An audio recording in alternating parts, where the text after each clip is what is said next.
Good morning. Welcome to Morning Oasis. You can see all the ash on my bookshelf from my incense burner.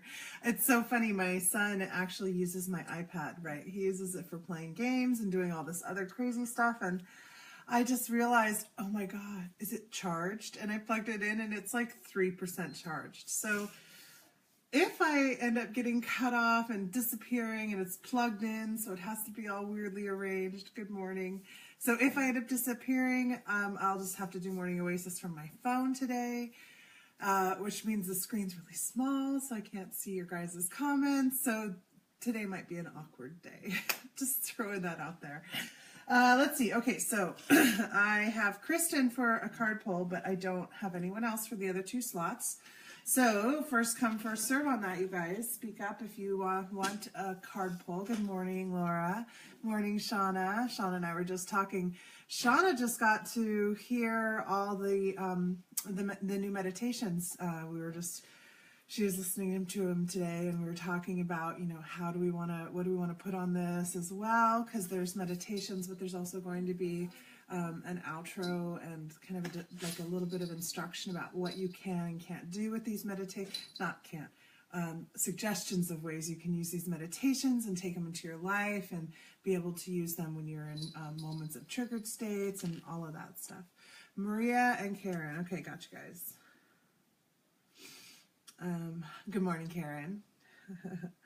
So I'm super excited. She really likes them. One of the things that's so cool is, you're welcome, is Kyle.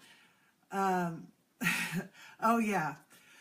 So yeah, the chakra workshop, one of the things that I've been really trying to do as as a teacher, but also as a businesswoman, right? There's a difference between the information that we channel in, that we stream, that we get, that we pull through for everybody, and then there's a difference between that and then what we do with it and the work that we create with it. And, one of the things that every healer I work with, and myself included, struggles with is how much do I charge for this thing, right? So we are going to be going around through our prices and just changing things up. I actually raised my session rate prices for the first time in 2 years to this month. So you will see prices changing. And what we're going to be doing, we got to balance it all. And, I'm having to pay a lot for this quality of recordings and music being added. Kyle is, he's like a professional music producer. He makes music for movies and commercials and TV shows. And so we're trying to give like really high quality, and that costs money. So right now it's investments from me. And that means that you guys have to also be invested. And, one of the things, I got this phone call. I'm just going to share this little story real quick. I got this phone call at like 10 o'clock at night from this guy, and he was asking me if there's any way I can save his dog. His dog's being put down the next morning. He has a terminal disease, and he's just like, can you save it? And I have never had a call like that before. It was really uncomfortable. It's counterintuitive to even how I work. I kind of teach to, that death is actually a part of this cycle and transitioning and moving, and we can't get in the way of another's free will to have the right to choose death over life. These are hard topics to have, and it certainly wasn't prepared at 10 o'clock at night to have them. So my own issue of answering the phone, but I felt guided to, obviously a lesson. So I said, I was like, well, first of all, I can't save anything that's not a part of that individual's experience here, their program, their contract, their way of coming forward. Hi, Jesse. So, I told him, I'm like, I would love to be able to try to ease the suffering, and I can support you in this transition in your life. What I get from your dog's higher consciousness is that this is his path, and it's part of your path, and it's part of an agreement you guys made as coming together to have this experience too, and it's not my place to step in the middle of that. And he said, I will pay you anything. I will put my house up for sale. I will pay you anything. That's what went wrong the first time. I called a psychic and she was cheap psychic, and I know I have to pay for the best, right? If I want to get the best results.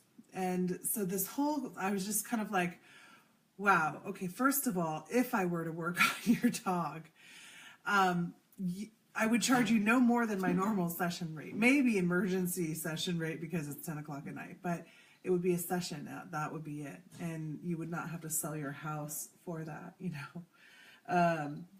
And I said but I'm telling you now that that's not something I can actually accomplish for you. That would be me interfering with, you know, the free will of your animal, your dog. And so he said, what it left me with, we continued the conversation, but what it really left me with was the true understanding of investment, right? So when we are investing in ourselves, and it was hard, and I ended up kind of just working with him anyway. So, so when we invest in ourselves, we have to believe that what we're investing is of great value to us. And right now, the way that our consciousness and our culture and our collective views that value is through monetary means. Now, I love bartering, and I do a lot of bartering work with people. It's my favorite way to conduct commerce personally, and not even really bartering. I just believe personally I love to give, and I've always found I've been held. But what I find as I transition and translate this into a profession, in the sense that I'm trying to reach out beyond my immediate circle and see if we can't connect as a global consciousness and start creating a global movement, that requires the currency of the commerce of the rest of the world, right? So I plan on being able to do retreats around the world. I want to be able to build things that inspire you guys to step up so that you can come and move forward with me. And my whole goal is to get us to a place where we have a global network and we see our global connection, and how we, even in this little show, this tiny little show, in these tiny little ways, we can create these connections that are global. We have listeners in Amsterdam, we have listeners in Australia, in the Netherlands, in Africa, in Kenya, and in Nigeria, South America, in Belize, and Peru, and Argentina, and all across North America, and Canada, and Alaska. We're literally all the way around the world except for Antarctica. And I do have a listener who used to work down in Antarctica. So at least, you know, there's some minor degree of separation. So that's my goal, is to get us connected this way. So that means I have to be competing and bringing forward products and paying attention to the marketplace. And you guys do too, as you're doing healing work. So many of you guys are healers. So we have to look and do research about our products. What are we creating to share? What are we building? What are we growing? And how can I make this my next step? And build a foundation for that next step, and continuing to build up this ladder as you move forward. And we translate all of this into a global way. So, long story short, I just felt like I had to share that, because I know that's something that we all struggle with, and really undervaluing ourselves. So the Chakra Workshop, what we're going to be doing is, this is the introductory month special. It's set at 66 right now, but it's a 90-minute full workshop that's amazing. And you can keep the meditations and keep listening to them. It's a completely unique and different perspective of chakras and chakra work, and it's going to open even the most experienced of chakra workers to a new way of relating to their chakra system and each other as well. So I'm really proud of it, and it's so this is like 50% off is what this is. And it comes with a free reading by me, you know, so we're a recorded little reading where I will tell you what your chakra drawing is all about. Now, I am not a salesperson, and I don't want to have to be one, but this is what we do. So that will be 122 moving forward from June. And the same with the meditation CDs. When we launch this stuff, we're going to give it for like a good month, 2 weeks to a month, depending on the product, at like the half price, so that those of you who follow my work and are moving forward and opening these things up, you're going to get that first. You'll always hear about the first introductory prices here on the Morning Oasis. Those people who are actively going to our website will know about them, and then they'll just go up. So that's what I wanted to tell you guys about the workshop. Yeah, and my vision for HP. Like, I felt like it was time to share that. You know, I want to eventually, I mean, my long-term, my like 10-year goal is to have farms or some sort of spaces, one in each continent, where people can go and train and do and learn this stuff and kind of come out of that system and come into a space that's just held for that. So my eventual goal is to get to a place where we can create these kind of spaces. It's awesome when you find ways to come together and to be able to share what you've come here to do and learn from each other. Those are the most amazing experiences of my life, and that's what I want to build, is opportunity for everybody to do that. So I'm sure, I know you guys have been talking, but I was too. And I just felt like I needed to share that with you guys. And I'm going to start card pulls after I take a sip of my smiling, dreamy coffee, as I've been dreaming. No worries about being a little late, Sue. Exactly. Opening you up to your own divinity, and that's our whole point. Like, what is Healing Pathwalkers? We have it on our website. We're a platform for you to dive into your own divinity from, like, and we mean that. We don't want to make you me or make you Shauna or make you Deepak Chopra. We want you to become you. Sue asked for a poll. Oh, well, Sue, so I've got Kristen, Maria, and Karen, and I'd be happy to put you as a poll for tomorrow if you would like. Kristen, your card wants to come out of the Galactic Heritage deck, so I'm going to start there. The bunny, by the way, she did really good for like 2 days and not peeing on the couch, and she started peeing on it again. So now the couch is fenced off. No! Teresa, so I have my 3 polls for today, but I would be happy to put you down for tomorrow if that works for you. And I know you're going through a lot of big stuff right now. You're also learning that you are worth it to fight for, and you're worth standing up for, and you are worth viewing yourself of supreme and divine value, and you will never be devalued like this again. And I just dropped a bunch of cards when I said that. Very unusual for me. Oh my gosh, little girl, no. She's so naughty. She went out. She got out of the carrier of the area. Naughty little bunny. Her and I are having, what is this, like adolescence? You know, a time where you're so lucky you're still kind of cute. Okay, so, Kristen. Oh yes, I was saying, Teresa, just know that this is that time for you right now, and I know it's hard. It's a hard road, and when we get treated by somebody out of alignment with integrity, all we can really do is look at how do I in myself like live with myself out of alignment.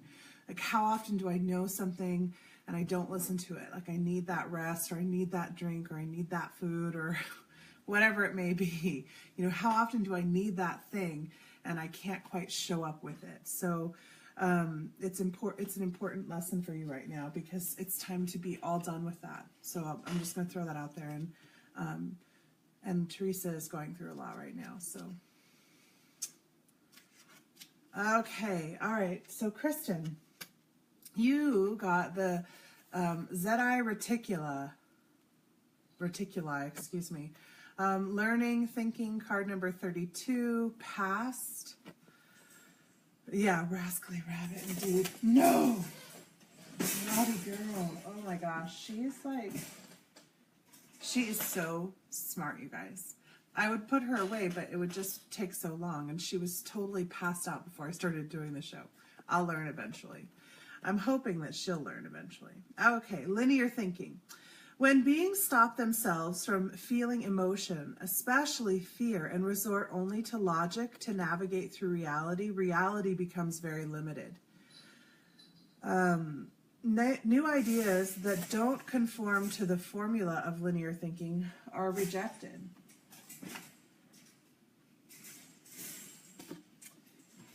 She's figured out that she can pull this forward, so I'm going to have to outsmart the rabbit for a moment.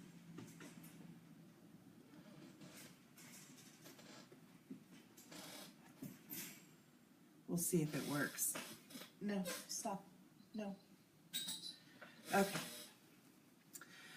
You guys are just getting to deal with my rabbit with me today, because this is the kind of day it is around the Dujari household today. That's okay, an off day once in a while. The Zetas had to do this. Oh, no, we're back here. This card recommends that you look at your patterns of limited thinking. Totally. And see how they restrict the experiences you have in life. Let yourself begin to think outside of the box. Explore new ideas that previously seemed impossible. The Zetas had to do this in order to heal their species, and most likely, so will humans. Why not start now?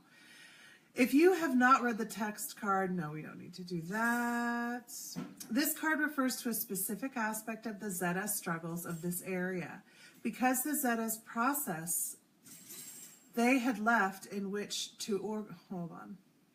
The only process they had left in which to organize reality was that of logic and thought. So when we get really rigid, when we're really finding ourselves trying to think through something or deciding how or what something is supposed to be like, or what it will be, or any of that sort of thing, whenever we get stuck in that, recognize what we're doing is we are learning one of those great lessons that allows us to shift away from this pattern. Right? One, it teaches us that we are no less or more valuable, right? Like, because we are linearly thinking. Everyone linear thinks. This is a part of the process of evolving, going into a separate being and coming back into a unity consciousness being. So this is a part of that process. And they're using this as an illustration because this was a species that got really stuck in that process. So perhaps, you're bringing forward some of the karmic, debris that you created or collected around yourself during this part of your growth and evolution, because we are all things, right? So we've been this thing as well. And when you're working through that kind of collective relentless, this animal is relentless. When you're working through, there's something in this for Teresa probably. Yeah, let me get finished with Kristen. So when we're working through linear thinking, what we're doing is we're actually blocking the heart from participating in our experience. And we are only receiving one end of the spectrum, one piece of the polarity. So we're still staying stuck in that separate system where polarities are being imbalanced. So linear thinking is not bad, but we must couple it with the heart thinking. And we know what it is when we only think from the heart as well. Like, there has to be a balance between the two in order to stay good and grounded, to stay connected, pulling information and finding ways to actually translate it into the reality. So, yeah, that's what needed to come off that card. All right, let's see. Maria. Or Karen, I'm not feeling that either one of you are going to want this card deck, or going to get your pull from this deck. So I'll put it away. Try not to have all of them out all over the desk, because that's how things just get spelled. Okay, let's see. So we've got Maria. And I saw, Karen, that you offered to give your pull to Teresa, and I think that's beautiful. I just wanted to thank you for that. And Teresa, I can also see that that you said no thank you and that you're fine with it being tomorrow.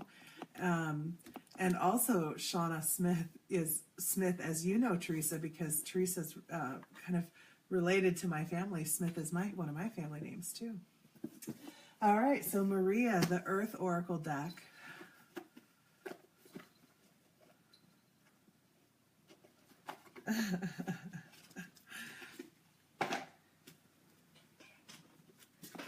Listen, come here. This is who's being so rascally. You see, this animal never stops chewing. See how she's chewing right now? What she's chewing on is some papers that she found right under my feet and pulled out from my bookshelf, because she's really just a rodent. She says, I'm not just a rodent. Quit treating me like I'm just a rodent. Yes, you are, though. You really are just a rodent. Yes, that has to eat everything. She has to chew all the time, always chewing. She's into everything. She's so smart and curious, and she's so spry. Watch, she's going to leap somewhere, and we'll see where. But she can leap from high heights. Now, she can't hop up too high, thank God. That's why I got the 4-foot tall fence. Bunny time. A little bit of bunny time. Leap. Okay. Stop chewing on everything. I even give her sacrificial paper now. This is the only chew toy she wants is sacrificial paper. Well, it's funny, you know, that you say that, Jessie, because what the vet told me was that he said, be careful about what you let her chew on. She'll have the desire to chew on a lot of things, but they actually need to grind their teeth in order to as they're growing, to grind them down. And he said it's better for them to grind it than to actually chew on like wood or things like that, because that causes these impactions and they'll get splinters up in their teeth. And she's got really good teeth right now. So he said you want her to stay with those good teeth, so be careful and limit. But as you can see that this back here, right here, yeah, that didn't used to have all those. She's very naughty.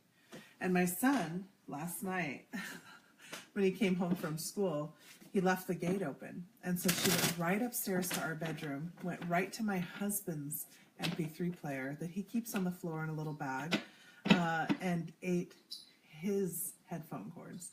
So there was some marital distress in the house last night at like 1 in the morning when he realized this, when he couldn't sleep and woke up and tried to listen to something. She's naughty. She's getting into trouble right now. And she knows better. This is stuff, all new stuff. Okay, so Maria, the card that we got for you is Winter Solstice. All right. Reflection. And this is really where we're at right now. This is what we're doing right now. So many of us. Oh, so naughty. So naughty. Okay. So I have to hold the gate because she has figured out that she can pull the gate forward or back. I knew that's what happened. Of course, it's happening right this moment. Okay. This midpoint of winter is not only the shortest day of the year, but also the longest night. The world is very still and the land dormant. Various festivals of light are celebrated, and they have been for thousands of years, serving as a reminder that the light will indeed return. Throughout many cultures, there are tales describing this time, including the birth of the archetypal Sun King, including the Christian story of Jesus' birth, representing the hope of renewal from the darkest period of the solar cycle. The image portrays a simple yet powerful, let's see, here we go. Well, I don't have to describe that. Review the past year and ask yourself what the most important lessons that you've had to learn are. What have you accomplished, and what dreams and visions do you want to manifest in the upcoming year? Whether it has been a relatively smooth ride or a challenging series of events, acknowledge your experience as being the work of Source, no matter what your judgments, fears, or joys are. Honor whatever has happened over the previous several months with gratitude and forgiveness. Then let it go. Allow yourself some solitude so you can spend some quiet, slow time in reflection. Once you feel complete, reflect on your present life, especially focusing on what you are grateful for. When you're finished, consider what is to come and all the different possibilities and potential that exist before you. Allow your imagination to roam without limitation or ambition and see what shows up. Notice how you feel in your body with whatever scenario plays out in your mind. These are previews of that which is gestating and can manifest and grow when when cared for properly.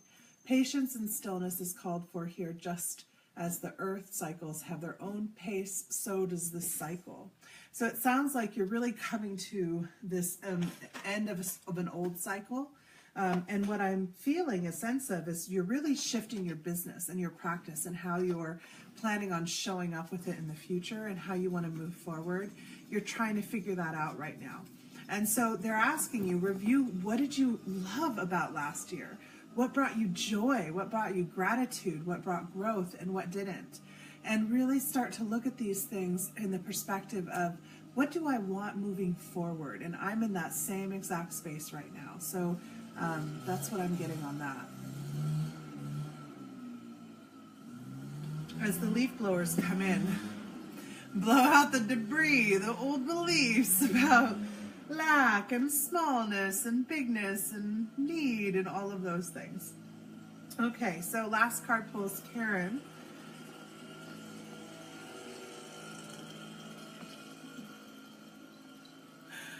And my husband opened every single window in the house today. I didn't even know it because they're all behind curtains. He manages the heat in this way. Oh no, not this one. I wasn't listening. Okay, so the goddesses want to talk to you, Karen. Oh yeah, I don't mess around with my coffee cup, Teresa. It's my best friend. That's what makes me happy. It makes me smile in the day when I can get up and fill up my cup with a good, yummy coffee.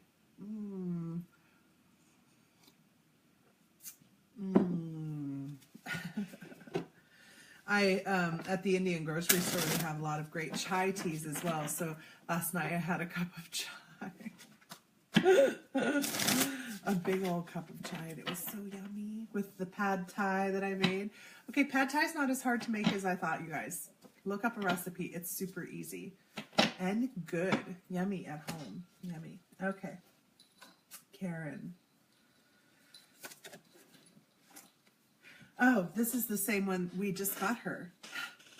So she's clearly still strong in the air and asking all of us during this time. And this might have to do with that energy shift, actually. Yes, and Alex's perspective. Chai is your weakness. Oh, man, I love chai. Okay, so it's Hygeia. I still can't remember how to say her name. There we go. She kind of looks an awful lot like my friend Vashta. Except Vashta, I don't think would wear that big red coat. I don't think she would. So let's see. She understands the importance of working with the laws of nature. Hygeia is accompanied by a large snake that drinks from a patera bowl, and the pentagram encased in a circle is often a representative of her practices. This symbol stands for the 4 elements: earth, air, fire, water, and the 5th point, the one pointing up, represents the spirit. The circle represents infinite protection. Hygeia reminds you to practice a balanced and healthy lifestyle. So making sure that you're getting out there and moving around right now, and getting up and doing things active, or if what you're doing is a lot of physical activity, that it's time to bring in some of the rest. It did. She was just, I think she's actually the last goddess that we pulled. So her energy is still here. The funny thing is that I have a rowing machine behind my couch, and I've been like, oh, I need to get that out and start using it every day. And I always forget. Or the day goes by and I've spent the whole thing sucked into some project that I'm working on or doing, and I don't balance myself in this way. So that's my personal struggle. So when we want to call in a goddess energy to come and support us in some way like this, the way that we do so is we can either start drawing the symbol that represents them with the consciousness about them, okay? Or we can think of, sorry, my thing says low battery. We'll see if it shuts down. It's 5%. That's more than it was when I plugged it in. We can visualize this face, this image. This is what this particular artist felt when they tuned into or thought about this goddess. It's kind of how Vashta draws things, is tuning into and feeling. We can think of the concepts, imagine ourselves in the workspace of the being while we're grounding and connecting and imagining around us, building around us the vibrational frequencies of the space, right? She's determined to jailbreak. She's like, this fence is not cool. It just went up like a half hour before the show, though. All the way across the living room. No more! Okay, so we can also imagine this snake consciousness, right? So she works with the reptilian aspect of ourselves.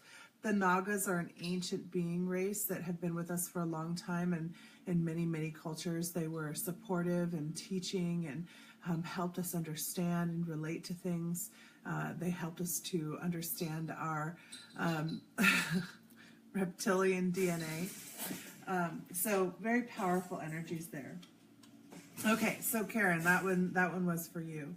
And I'm going to go put the rabbit in her cage because she's just being that naughty. Like, more naughty than normal. That's it.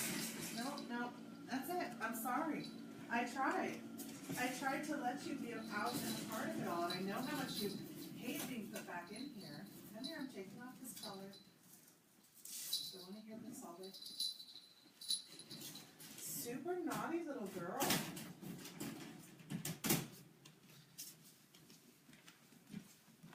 Okay. Well, there was no way we were going to meditate with that going on. So I think that what we're going to do, I kind of brought this up earlier when we were talking about worth and value. And, and I think because so many of us struggle with this, even if we are not in business, even if we're not selling something that we've created from nothing more than what we can pull from the consciousnesses. When we do these things, how do we value ourselves and what we're creating? And for so many of my students, they make their living like I do with what they're creating, with what they're building. So I thought, why don't we do some sort of meditation along those lines? Really bringing up and pulling forward and pulling out of ourselves the value that we see in others but don't see in ourselves, struggle to feel in ourselves. So Teresa says, this card reminds me of what her and her little 5-foot python just did last night. Oh, you have that's beautiful. That's awesome. Vashta also has a python. Hers is like a honey, well, it's like a lemon yellow or something like that. I forget. Banded python. It's really pretty.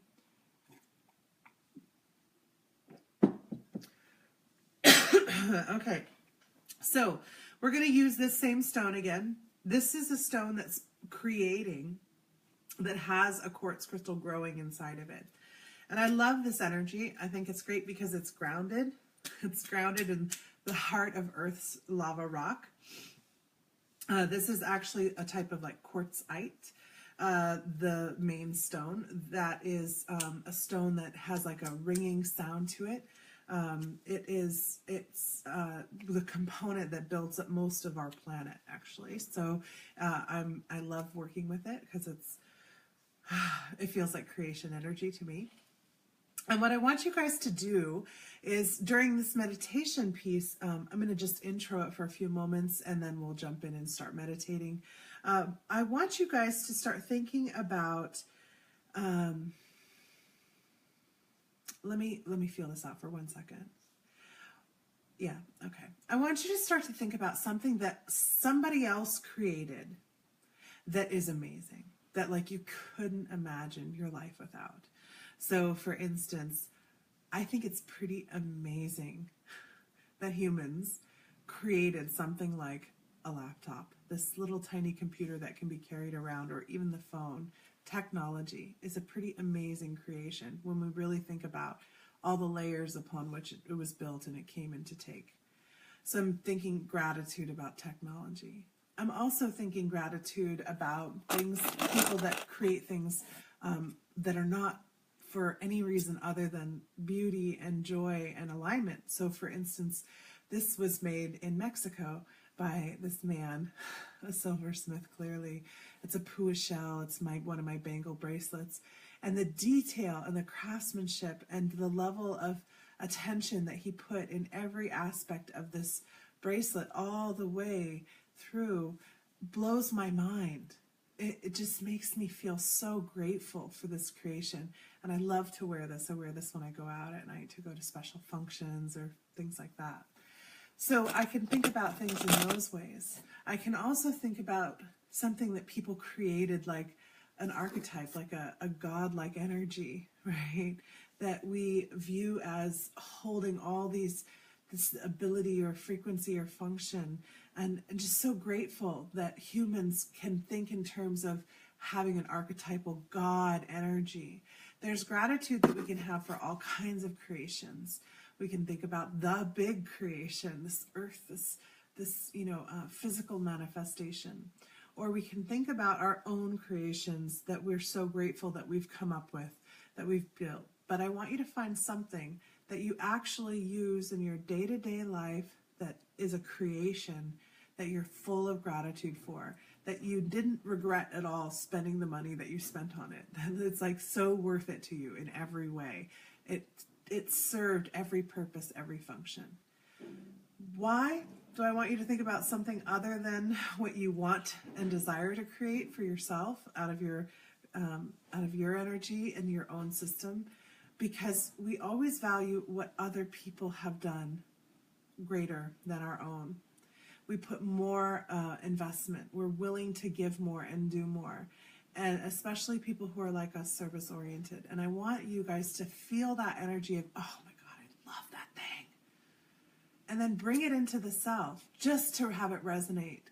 And allow that love of something you built, something that's tangible, something that is an expression of you from inside. Bring that feeling of gratitude into it. So we're going to just work this creation from the outside in. We don't normally do that, and I think that's going to balance us out as well as far as our focus goes. So, in this moment, go ahead and just take a few minutes. I'm going to hold this stone with this creating quartz crystal.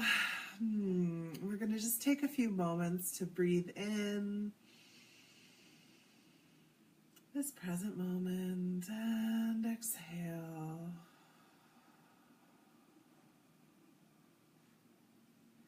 Breathing in, smelling the air, feeling the temperature. And exhale.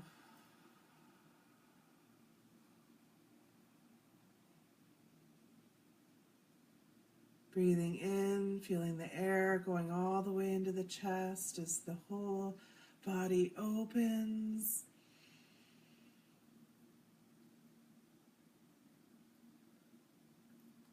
And exhale.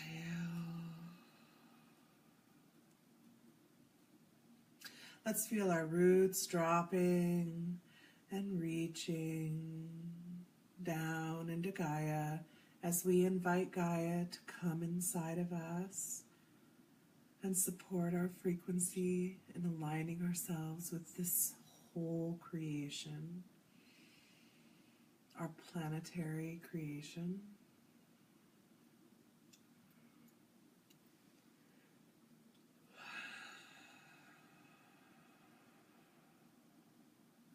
Feel your energy already starting to shift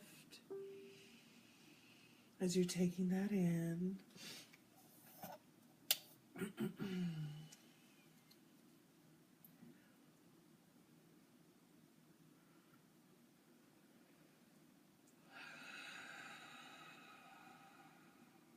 Thank you again, Jesse, for that recommendation. Feels so different to ground into Gaia with an invitation than it did with an intention. Deepening our state of allowance even more. Love it. Thank you. And allowing and feeling that energy opening inside. Feel how it's already up in the chest and it's just expanding and opening.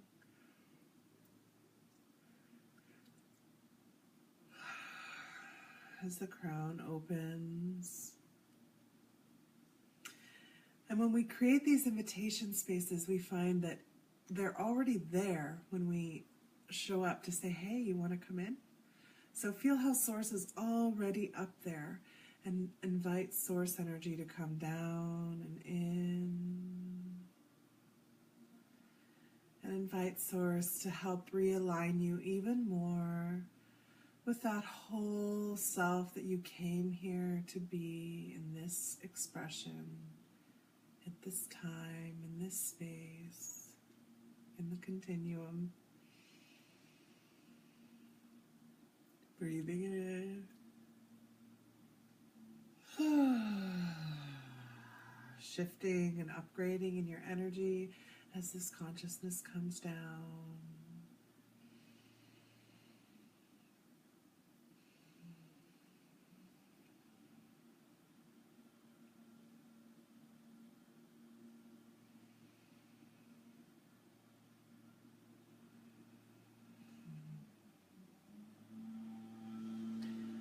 Now I want to start tapping into just that creative, collective force of humans.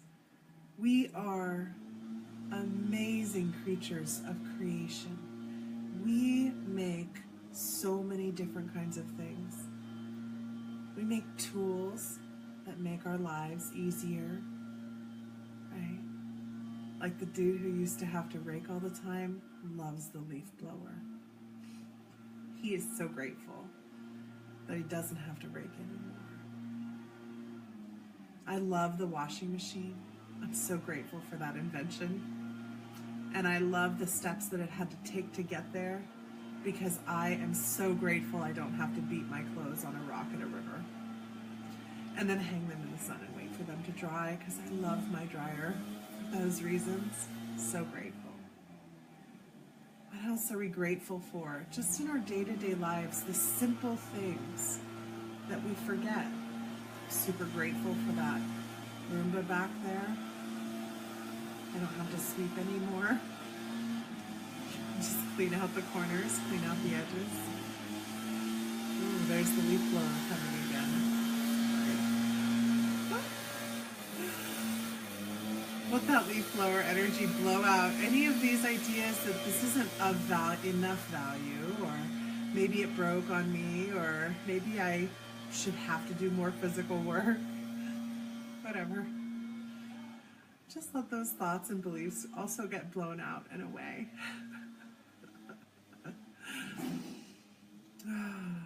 Seeing how in life we just have to show up. So what other things are you grateful for? Grateful to use, grateful to have. So grateful for my guitar. Oh my gosh, that creation, the mind, power over centuries that came into play to create an instrument so perfect and resonant. It holds these metal strings, combining elements of bone and metal and wood, tension, to create a beautiful instrument. Really open yourself up to feel that sense of creative force and ability. Think of cool inventions that you've seen, or ideas or concepts, ideas that haven't quite manifested. There was a boy who as a teenager was snorkeling or swimming with his dad in the ocean. I can't remember if he was scubaing or snorkeling. And he saw all this garbage and he thought, we've got to do something about this. And he went home and he thought about it and he thought about it and he realized, what if we just had a great big skimmer, like a pond skimmer that went and skimmed across the oceans? And everyone thought he was crazy. But he kept with the idea and kept coming up with different concepts and ideas. And then he got funding. And now he's launching these little skimming boats that are solar powered, that collect the garbage that off the surface and kind of dig down a little bit and bring it into the center, into a collection buoy that then gets picked up. So this kid is making a difference by believing his idea and that the thoughts that he has are valuable. Let's just tap into that force of that childlike wonder and innocence, that exploration, that drive, that not feeling conquered yet by the world. Let's use our collective energy to bring the best to support us in our own creations. What other creations can you think of where you're like, oh my God, that's so awesome. I am so grateful that dude thought of that. Or that lady built that.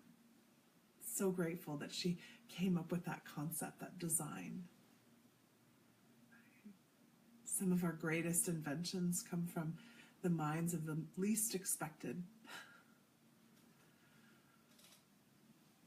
Let's just tap into that collective, creative force. Imagine that your child came to you with this brilliant idea. You're like, oh my God, that's amazing. I think it's awesome. I can't wait to see you try. Just tapping into these energies that we show and give and feel. Maybe not enough, but they're there. And let's just bring that energy into the heart, that gratitude. Just feel it. Feel how you're starting to think of now, not things other people have invented, but some of your own ideas maybe. Maybe ones that didn't come into fruition, but led you down a different path. Maybe took you to a different resource that you wanted to research more about, that took you to another idea. Maybe it's not something tangible and physical. Maybe it's a concept, an awareness, something intellectually driven, something emotionally driven, a healing, a way of connecting. Start looking at all the different ways that every day as you walk through your life, you're coming up with a new creation, a new thing, even when it doesn't feel like it. A new way of looking at things, a new way of experiencing things, a new way of listening, of receiving, a new way of guiding.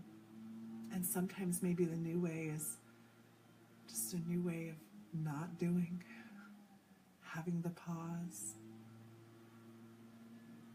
while we build up the momentum for a new shift.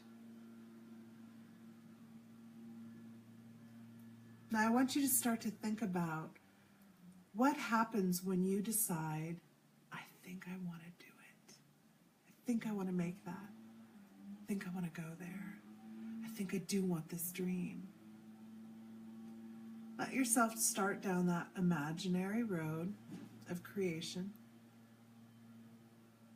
and observe. Don't fix, don't change, don't judge or place a value upon the idea or thought that comes to mind. But what comes to mind as you travel down the path of your creative process? What happens as you begin to create that blocks you from allowing the creation to manifest? It's too much work.